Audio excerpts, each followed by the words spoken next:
আজ থেকে 1400 বছর আগে বিশ্বনবী হযরত মুহাম্মদ সাল্লাল্লাহু আলাইহি সাল্লাম ইরানের অধিবাসীদের জ্ঞান, ঈমান এবং শেষ জামানায় তাদের ভূমিকা নিয়ে এমন কিছু কালজয়ী কথা বলে গেছেন যা আজও গবেষক ও ইতিহাসবিদদের বিস্মিত করে।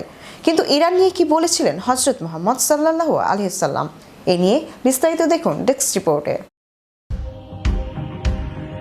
আজ থেকে 1400 বছর আগে বিশ্বনবী হযরত মুহাম্মদ সাল্লাল্লাহু আলাইহি সাল্লাম ইরানের আদিবাসীদের জ্ঞান, ঈমান এবং শেষ জামানায় তাদের ভূমিকা নিয়ে এমন কিছু কালজয়ী কথা বলে গেছেন যা আজও গবেষক ও ইতিহাসবিদদের বিস্মিত করে।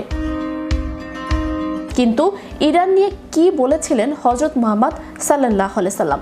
রাসূলুল্লাহ সাল্লাল্লাহু আলাইহি সাল্লাম ইরানের আদিবাসীদের মেধা ও সংকল্পের ভূয়সী প্রশংসা করেছেন। তিনি সালমান ফার্সি রাদিয়াল্লাহু তাআলা আনহু এর কাঁধে হাত রেখে বলেছিলেন, যদি ঈমান সুরাইয়া নক্ষত্রপুঞ্জের উচ্চতায়ও থাকতো তবে পারস্যের কিছু লোক সেখান থেকেও তা অর্জন করে নিত।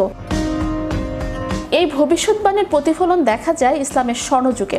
হাদিসের প্রধান 6টি কিতাব অধিকাংশই সংকলকই ছিলেন ইরান অঞ্চলের। পারস্যের সন্তান হযরত সালমান ফার্সি রাদিয়াল্লাহু তাআলা আনহু ছিলেন সত্যের সন্ধানী এক মহান সাহাবী। নবীজি সাল্লাল্লাহু আলাইহি সাল্লাম তাকে এতটাই সম্মান দিতেন যে তিনি ঘোষণা করেছিলেন, সালমান আমার পরিবারের অন্তর্ভুক্ত। তার পরামর্শে খন্দকের যুদ্ধে পরীক্ষা খনন করা হয়েছিল, যা ইসলামের ইতিহাসে যুদ্ধের মোড় ঘুরিয়ে দিয়েছিল।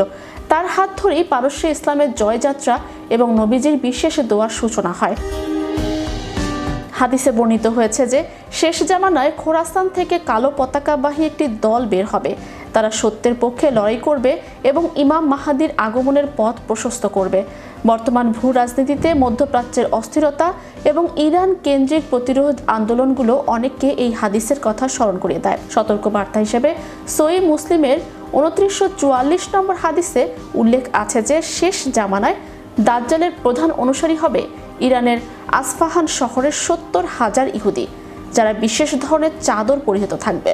বিস্ময়কর বিষয় হলো, আজও আসফাহানে একটি উল্লেখযোগ্য ইহুদি সম্প্রদায় তাদের ঐতিহ্য বজায় রেখে বসবাস করছে, যা নবীজির নবুয়তের এক জীবন্ত নিদর্শন।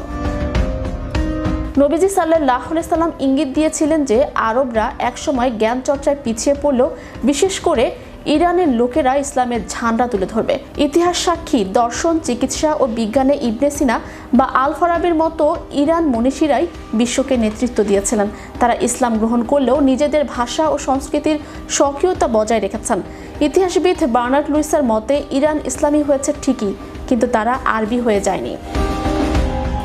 নবীজি সাল্লাল্লাহু আলাইহি সাল্লাম বিদায় হজের ভাষণে স্পষ্ট করেছিলেন যে আরব বা অনারব কারো ওপর কারো শ্রেষ্ঠত্ব নেই, শ্রেষ্ঠত্ব কেবল তাকওয়ায়। ইরানের বর্তমান নেতৃত্ব প্রায় এই হাদিসের আলোকে মুসলিম ঐক্যের ডাক দেয়। শিয়া সুন্নি ভেদাভেদ ভুলে উম্মার টিকে থাকার চাবিকাঠি যে নবীজির এই মূল মন্ত্রেই নিহিত, তা আজ দিবালোকের মতো স্পষ্ট। ইরান সম্পর্কে এই ভবিষ্যৎবাণীগুলো কেবল ঐতিহাসিক তথ্য নয়, বরং বিশ্বাসীদের জন্য ঈমান মজবুত করার উপাদান। কিয়ামতের সঠিক সময় আল্লাহ ছাড়া কেউ জানেন না, তবে বিশ্ব নবী সাল্লাল্লাহু আলাইহি সাল্লামের প্রতিটি কথা যে ধ্রুব সত্য, বর্তমান বিশ্ব পরিস্থিতি ও ইরানের উত্থান তারই প্রমাণ দিচ্ছে। Channel Europe news desk.